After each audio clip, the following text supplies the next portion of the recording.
This is the first topic for A-level biology, biological molecules. What are monomers and polymers? A monomer is a small single molecule, many of which can be joined together to form a polymer. A polymer is a large molecule made up of many similar or identical monomers joined together. A condensation reaction involves the removal of a water molecule, formation of a chemical bond, for example glycosidic, and joining the constituent monomers.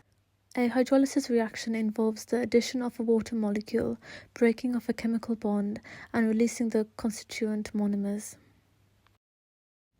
Here's an example of a condensation reaction. Two monomers are joined, and as a result, a water molecule is removed. Here's an example of a hydrolysis reaction. Using water, the polymer is broken down into its constituent monomers. Here are the three classifications of carbohydrates. Monosaccharides are monomers from which larger carbohydrates are made from. Disaccharides are formed by the condensation of two monosaccharides. Polysaccharides are formed by the condensation of many monosaccharides. These are three reactions involving monosaccharides and their reaction with glucose. Just to note, maltose, lactose, and fructose are all examples of disaccharides.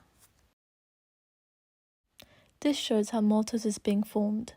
The OH group from one glucose combines with the oxygen group from the other to form a glycosidic bond. As a result, a water molecule is being removed.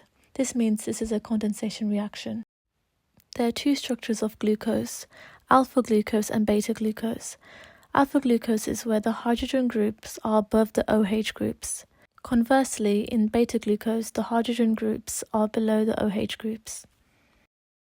One way to remember the position of the OH group is to think of it as the A in alpha can stand for the A in above. You'll need to know the structure and function of glycogen, starch and cellulose, but in this video we'll just cover glycogen. The function of glycogen serves as an energy store. In animal cells, it provides a readily available source of energy when required. Glycogen is a polysaccharide made up of alpha glucose units. These alpha glucose units are linked together by carbon 1 to carbon 4 glycosidic bonds, forming long linear chains. The branches are created by carbon 1 to carbon 6 glycosidic bonds. Here are the three advantages of the structure of glycogen. Due to its branch structure, it allows for rapid hydrolysis, therefore it can release glucose quickly for respiration.